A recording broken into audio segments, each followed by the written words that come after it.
So, we were talking about AI and how it's really important these days. It's here. It's It's here. here. Yeah, that's the So, fact. IBM had laid off 8,000 employees to replace them with AI, but what they didn't expect was having to rehire as many due to AI. So it's just one of them things. The positions that they originally let go of were like administrative, Yeah. HR. So they were able to Hmm. automate a lot of the things that they did. That's right. But they didn't realize they needed people to take care of those systems too. And then there were still some jobs, some things where you still had to have that human aspect.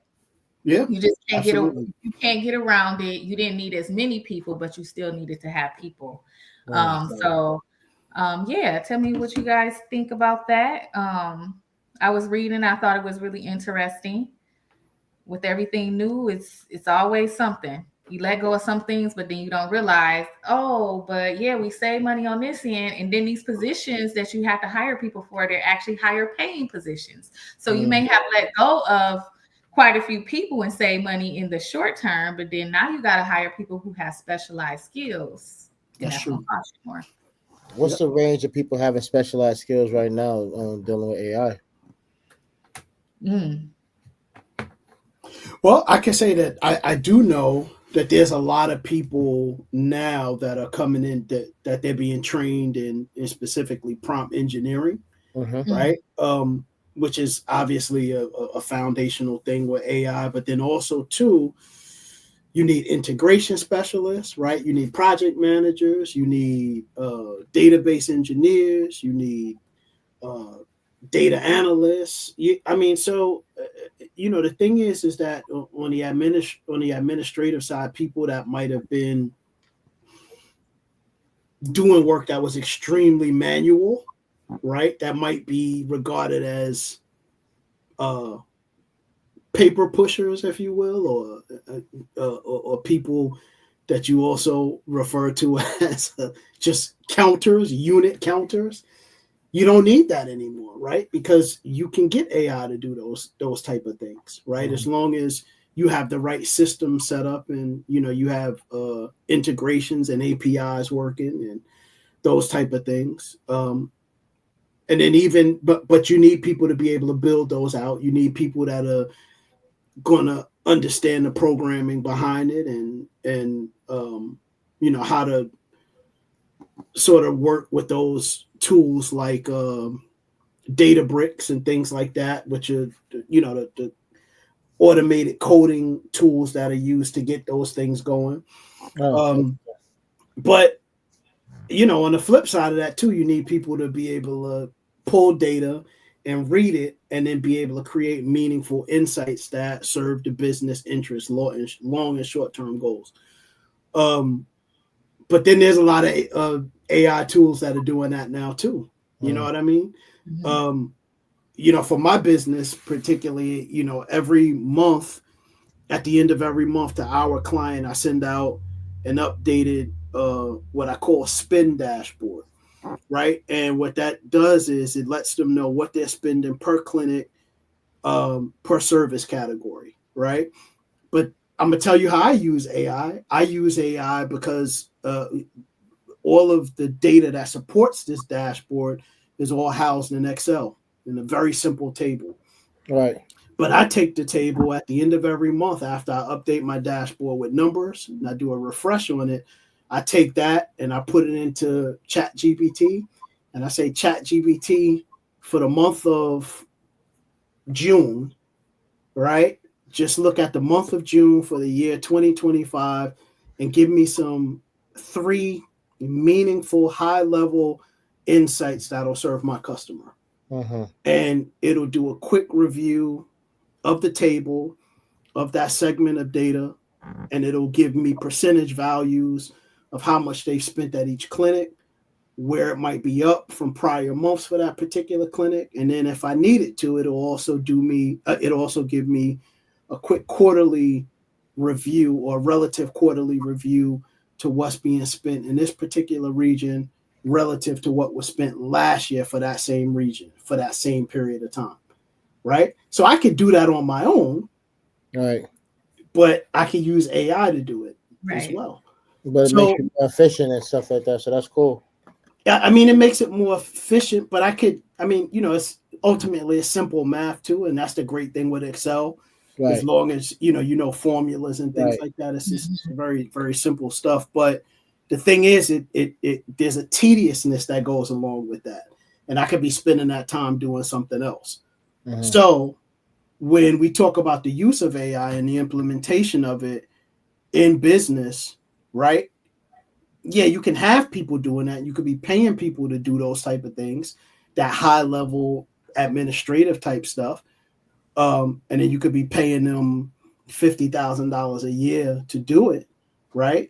But I can also just get AI and pay $20 a month or Mhm. $25 a month for the business license Right. at ChatGPT and Mm-hmm. let it do it for me. You know what I mean? Yeah. So I mean, I think that's the reason why it's important for everybody um, to recognize the importance or to recognize what AI is and the opportunity that is presenting, not just for business, but us for our personal lives too. Right. And this was that conversation we was having last time. Like, there's nothing exclusive about ChatGPT. Like everybody could go on ChatGPT right now and do research on a number of things, Mm-hmm. Mhm. right? Like you can. And then if you're willing to spend $20 a month or $25 a month, you could get a business pro license, right? And you can go through and become familiar with it, build chatbots and teach this thing and structure it in a way that is conversational to you, but it also serves your interests as well. So, I think we all need to embrace it and then find a way for it to work for us in our individual personal pursuits. Right. Yeah, I just started spending $20 a month, so I'm learn before about that chatbot and that agent. Trying yeah. to learn how to do that. You know what I'm saying? So I gotta review the episode of all the shit that you were saying. Yeah. Now you don't even you could always just give me a call too, man. We Yeah, could yeah, talk about it. yeah, yeah, you know what I'm saying? You don't gotta rewatch the episode, but yeah, Yeah, man, it's like that, and I think that's the thing, right? Like companies, to the bottom line always for companies, the goal is always to increase profitability and reduce spend, right? right. Mhm. Without adversely impacting your customer and the expectations that they have of the services and the products that you offer, right? That's just fundamental to every business, right? So the number one cost for businesses is always people, Yes. right? Because with people, not only do you have to pay salary, you got to pay not car insurance. Car insurance is on my mind. You got to pay health insurance, right? You got to also pay profit sharing, right? If you offer Mhm. that, or or retirement or whatever.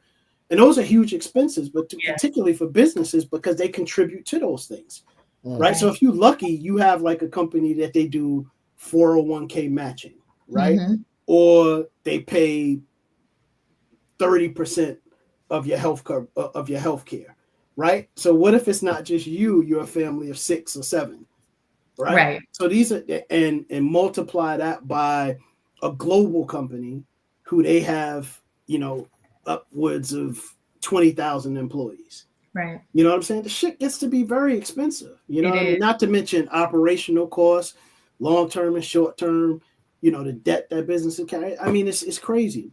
mm, So Yeah. anytime there's an opportunity to lower those costs, to lower those operational costs, businesses are always going to jump on it.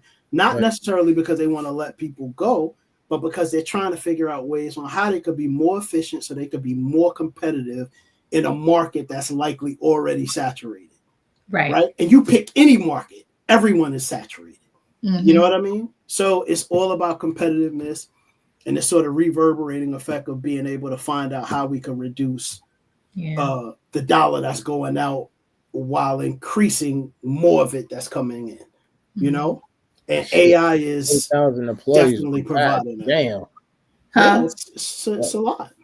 It's a lot. 8,000 employees. God damn, that's a lot, yo. Yeah. You know what my job does as far as like when we get our letters, if we get an increase, cost of living increase or any type of raise, in that letter, it doesn't only state your actual salary. They break down how much they paying for you as an employee. Like you said, the insurance, everything. So then that bottom line is much more than what your salary is. So they painting a picture like this, how much it costs to employ you.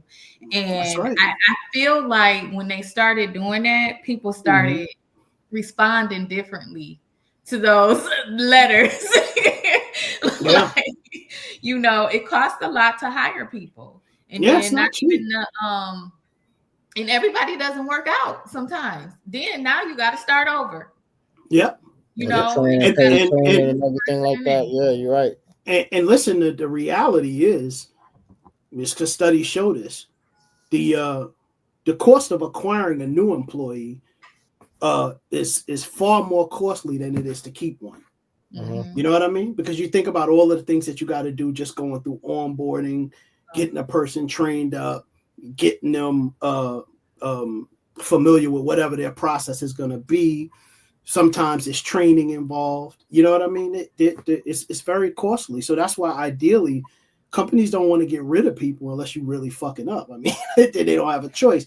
But ideally they want to be able to keep people because it's just cheaper to keep people than it is to let people go and hire new people. So, you know, a salary package is not just what you make. You know what I mean? And I think that's the misconception for a lot of people. They go into new jobs and they say, all right, well, this is my salary. Yeah, this is what I make. This is what my paycheck equals out to. After 365 days annually, this is what I make.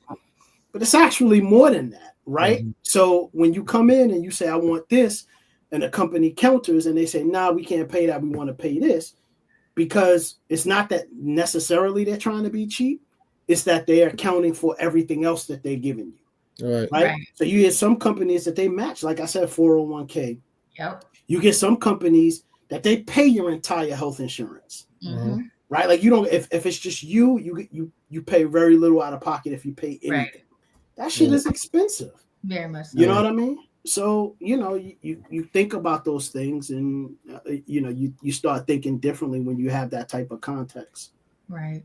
Yeah. Because I used to get turkeys every Thanksgiving, man. We don't get shit now, you know? It's not in the budget anymore. Them turkeys. It's not in the budget anymore. They can't do like Nino Brown for a minute. Like, what? Yeah, they don't stop. They don't stop because they just want to stop. What happens is that supplier is charging them more. Yeah. And they look in their budget and they're like, we can't afford this. You know what I mean? Or maybe you had too many vegans and vegetarians at your job. They was complaining about turkeys and you needed about me. faux turkeys. What's the faux turkey?